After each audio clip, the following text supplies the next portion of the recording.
This is the Resilient Tourism Podcast Series, brought to you by EHL Hospitality Business School.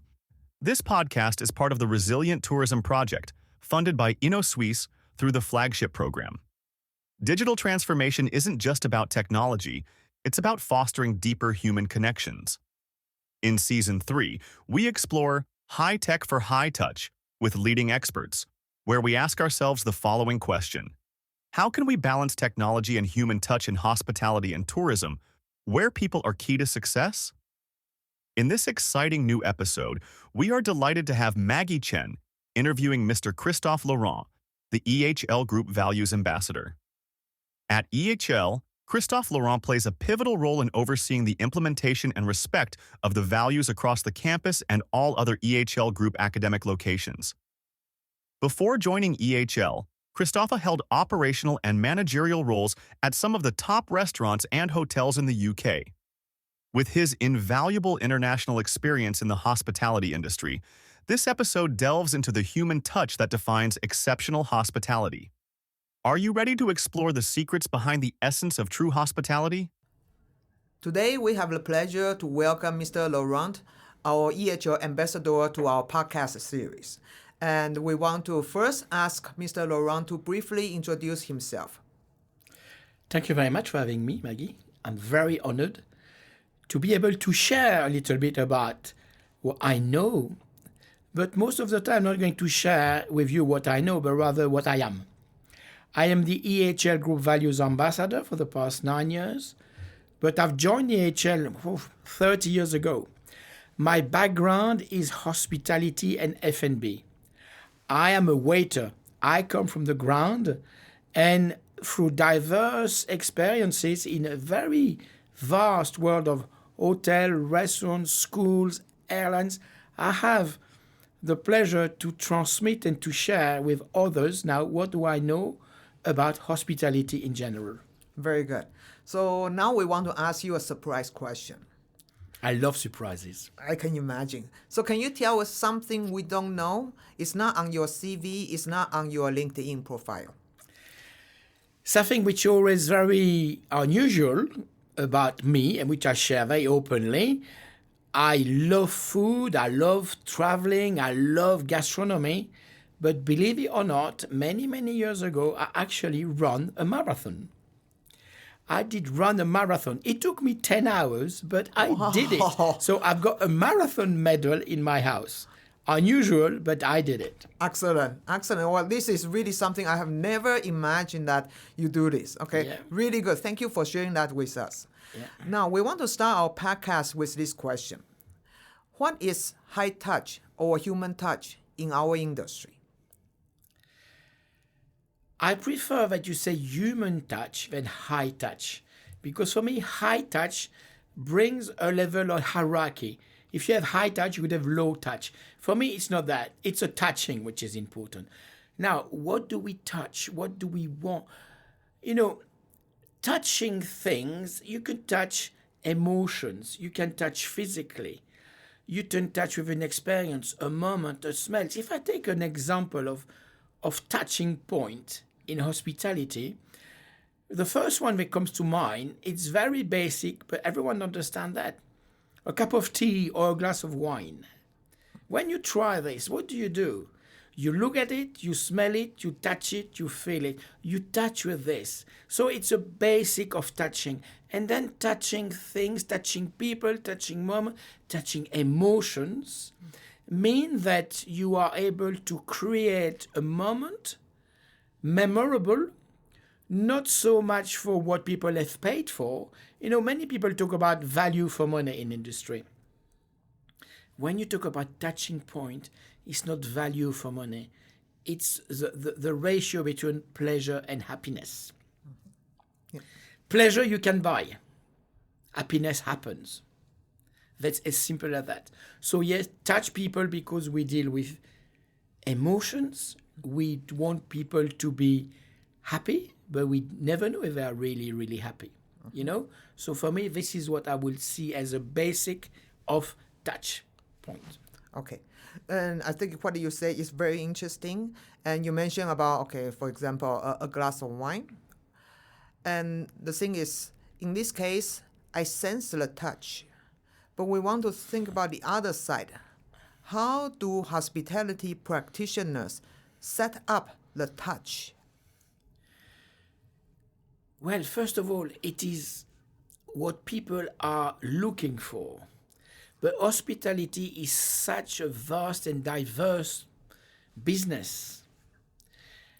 Every good hotelier, restaurateur, someone who is in need of creating emotion with people needs to be prepared, needs to know what to do. You know, we talk about exceeding customers' expectations. But how can you do this if you don't know your market, if you don't know your clients? You know, everyone talk about excellence. Okay, everyone wants to be the best. What do you put in place to create this? I mean, something which is classic, and believe me, with my experience, I'm trying to rock the boat a little bit. People talk about service excellence. Yes, but service excellence, it could be extremely boring, because service excellence, it's a list of SOPs, standard operating procedures. Anyone with a little bit of knowledge, motivation, and willingness can learn by heart how to greet someone. Whether it's someone coming from Asia, from US, from Europe, with some little differences about technique, conversation, whatever, but it's still service excellence. We need to move away from service excellence to the art of hosting. Because the art of hosting is when you have someone coming to your house. You're not going to be concerned if they drink from the right glass, if they eat from the left or from the right. You're much more concerned about the well-being of the moment. So this is what people should work on. Moving away from service excellence, going to the art of entertaining. I totally agree with you. And actually, that's what I believe. Recently, I wrote a book, and I believe that when we talk about service excellence, the problem is we are also facing talent shortage problems. So when we don't have the people to do the work, I don't know how we can deliver it.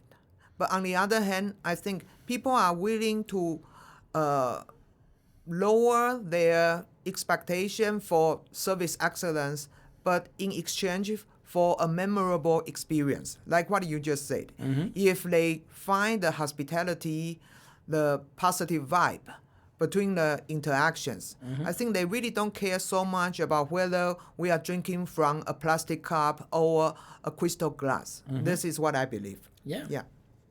Okay, so now we want to say that this part, the art of hosting, is really interesting, and I believe in that.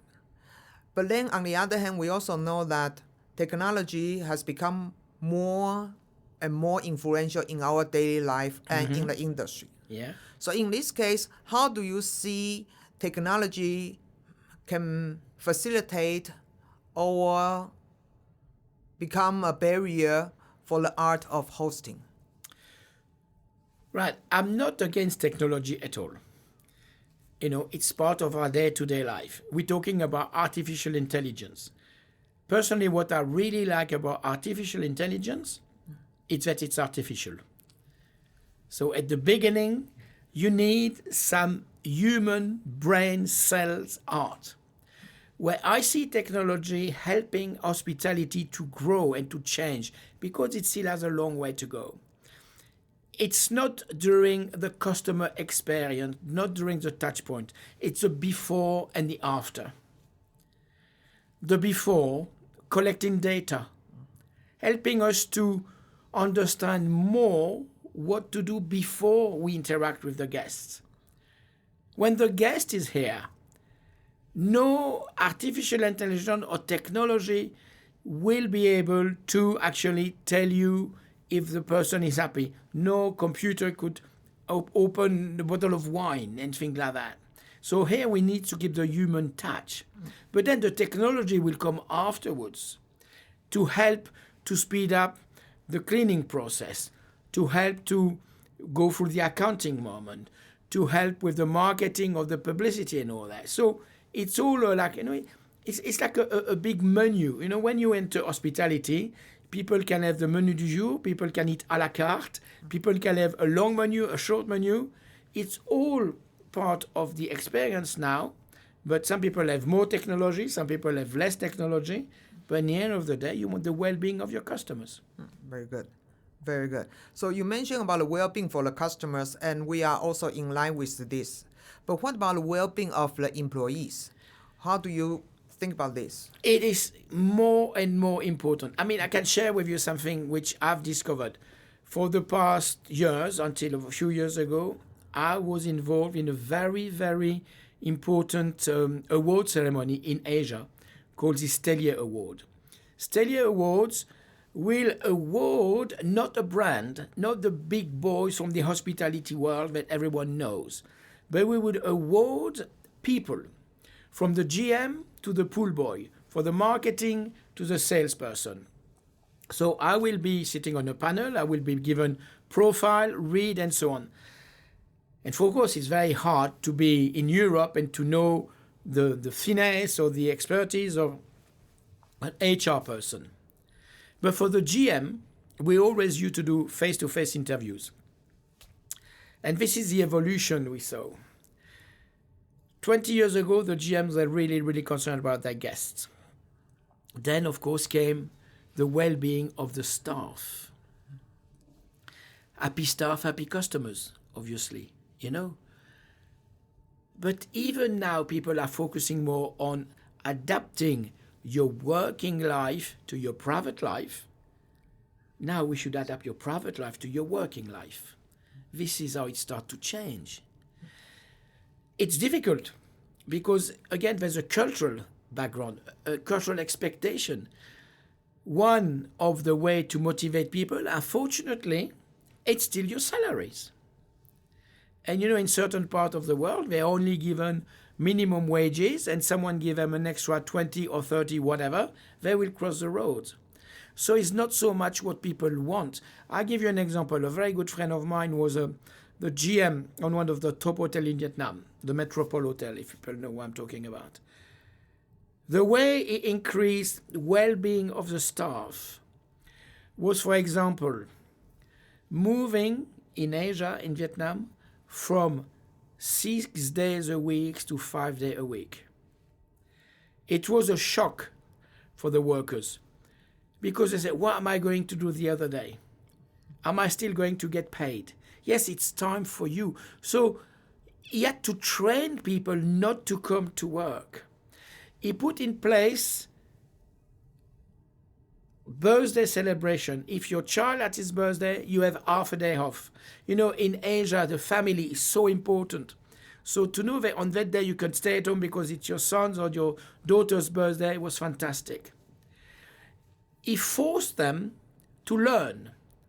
So he said, okay, you have 5 days to work, 2 days off. You want to come on the 6 days because, yes, those people needed food on that day or whatever. Okay, but you work for example, in a laundry. On the 6th day you can come, but you will go to F&B.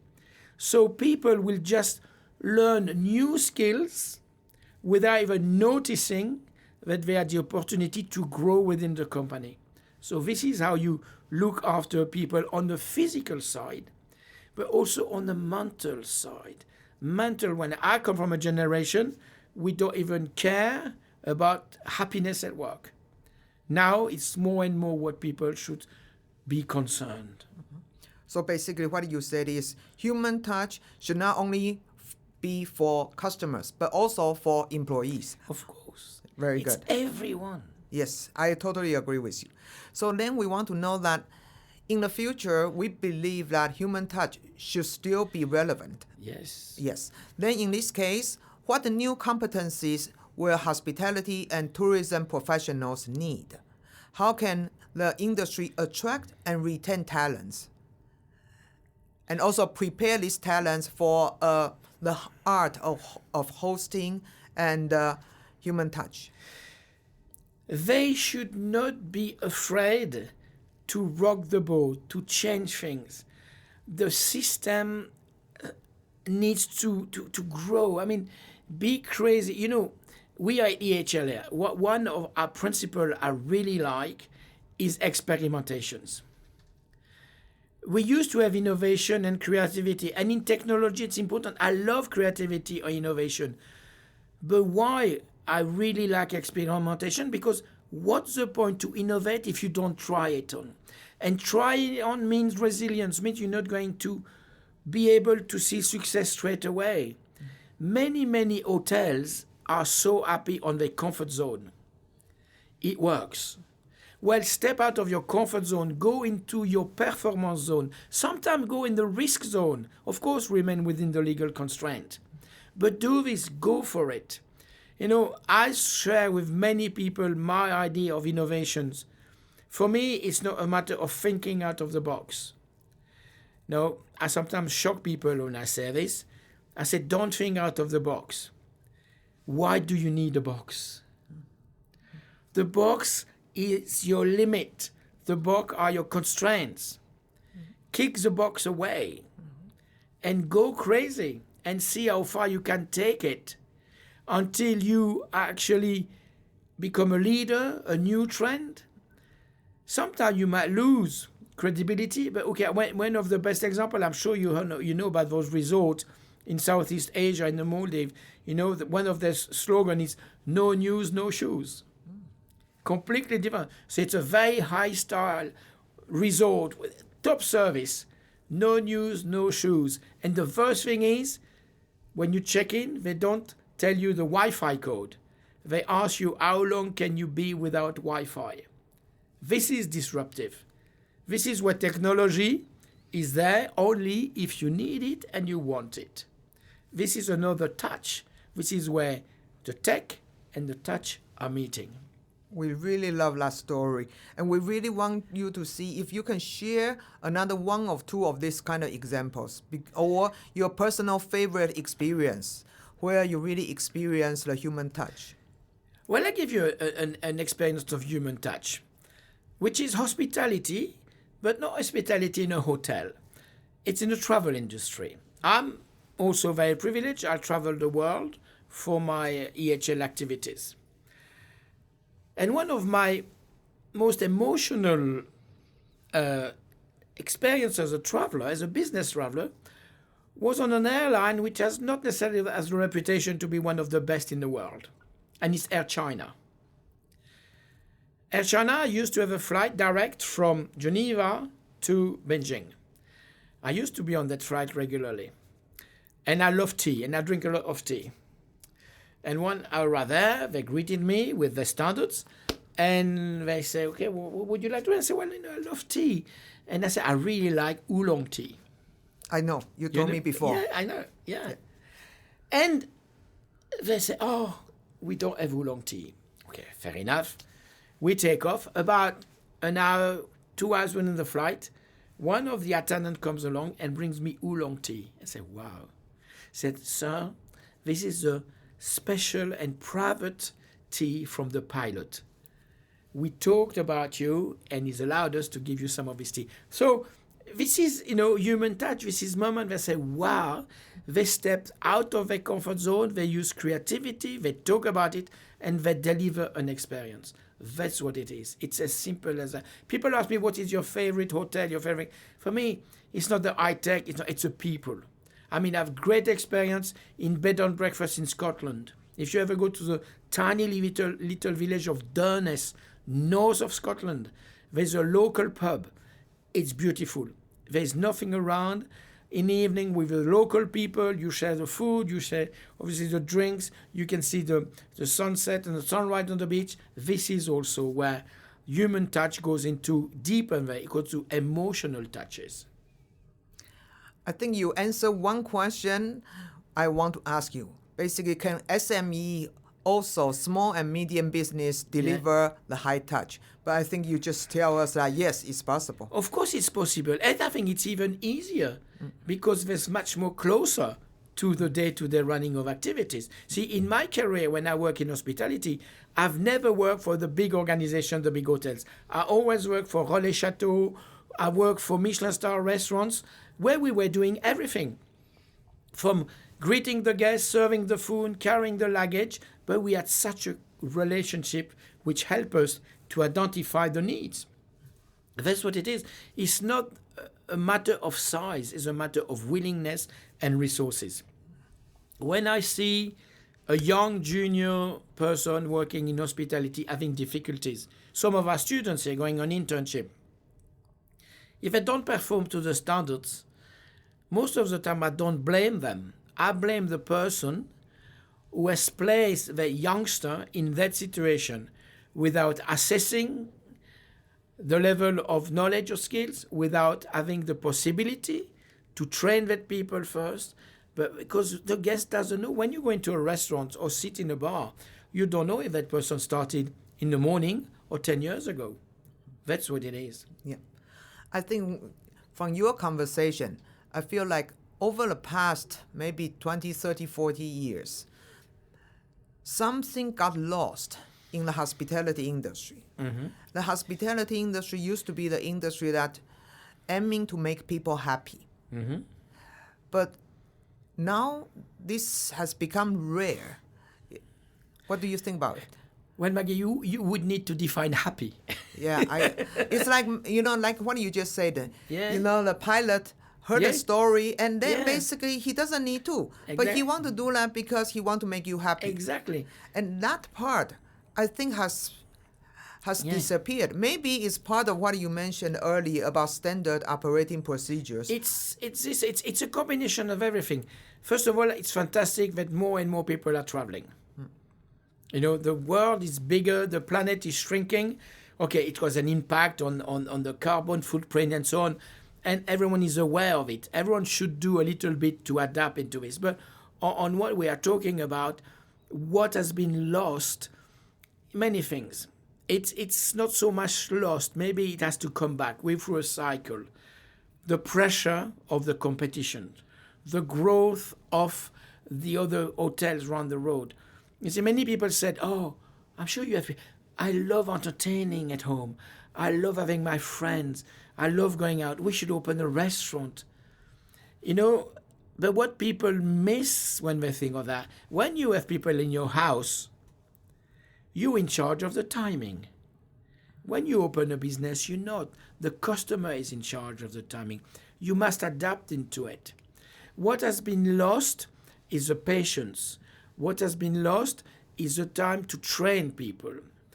And of course, but I think it's positive. What has been lost is the ability to surprise people, because now we have screens, we have social networks, we have press, we have media report. As soon as someone does a new thing, it's copied. People want to do it as well. So this is also one reason why people are thinking, well, it was better before. I'm not at all someone who looks back. I always look to the future. But you can only progress if you have strong basics. That's what it is. I mean, one thing that I know is close to your heart, but I'm also slowly changing: storytelling. Storytelling, that's what people do in hospitality, right? Storytelling is important. But for me, storytelling, it's only the basics. We need to take it higher. What your guest wants, they don't want storytelling. They want story making. You have to make a story for every single one of them. Of course, when you talk about revenue, you go to story selling. This is when you mix your idea and your professionalism of being a business person, because in the end of the day, we need to generate some sort of profit. But don't tell story. Make stories. Everyone is different. Technology can maybe help you to support this. But sometimes, I give you another example where they try to do story making, but technology overshot the impact. I stayed in a hotel not long ago for 5 days consecutively. And when you arrive, Monsieur Laurent, welcome, signed by the GM, little amenities in the room. I said, oh, very good, welcome, and so on. But every morning for the 5 days, I had the same letter signed by the same gentleman. Obviously generated by sort of AI. The person who was in charge of the room did not think that it was the same person. So after 3 nights you receive the same letter, you've lost it. So it was not story making, it was just storytelling based on what we said earlier. SOPs, put that welcome gift for the client in the room. I really like what you say about story making. Yeah. And for me, especially also in my book, Yeah. I talk about it's about co-creation Yeah. between the employees Yeah. and the customers. That's more interesting for the current customers than in the past. In the past, people expect to be served. Yeah. But now they want to be the one who write the story, Yes. with the assistance of the employees. Yeah, definitely. Hospitality is like a theater. It's a show. Everyone who steps in your hotel, in your bar, in your club, they want the first. It's like the first night going to the theater.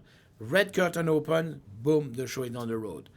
You don't have a chance to give them a second experience, And if you're good at it, it works. It works. But this is the beauty and the magic of what we do here with our students. We want them to think that they will be able to embark people in their stories. So now I want to ask for your final recommendations. Okay, for industry practitioners, whether they are just staff or managers, how do they take human touch to the next step? What will be your suggestions? How do they start? They start by listening. Listen to the need of your staff. Listen to the need of the customer, of the market. But listen and learn. Learn from the juniors. Learn from other people.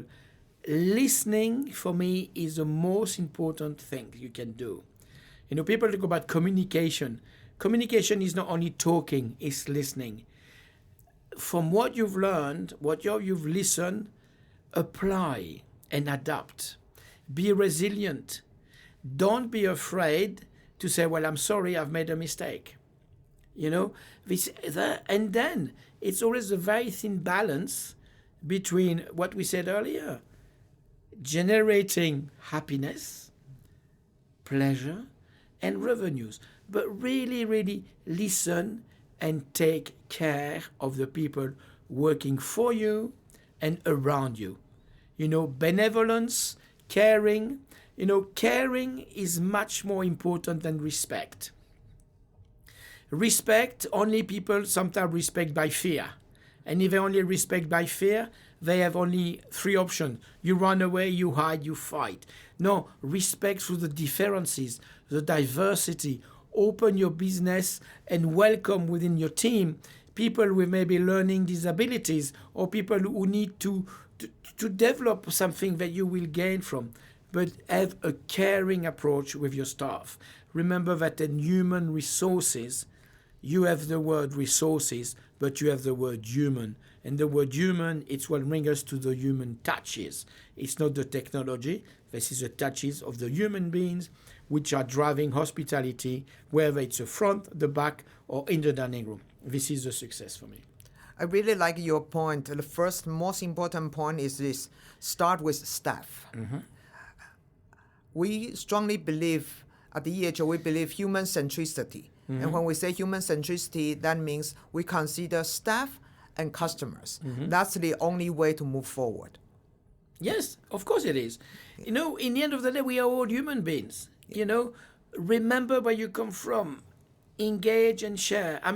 I'm coming to the end of my career officially, but in my mind, I'm not. It's exactly that. Transmit what you know. You are only, what I always say, whatever you've learned, it's great, but it doesn't belong to you. Your role is to transmit it to someone else. It's like a piece of antiques. If you own a piece of antiques, it's only with you for a certain number of years. Your learning, your knowledge, your skill is exactly the same. It should be passed on to the next generation. They will adapt it, they will grow, they will learn, and then you will become the reference. Wow, being the reference for people, it's amazing. You don't have to write books or being on screens. You just have to be known for who you are and what you've done. Very good. Thank you so much, Mr. Laurent, for your time and your insight. Thank you very much. Thank you very much, Maggie. Thank you very much. We hope you enjoyed the episode. If you're part of the EHL alumni, you'll know that Mr. Laurent genuinely means everything he shared with us. It was an incredible opportunity to dive into the importance of high-touch service in the hospitality industry. Stay tuned for more episodes.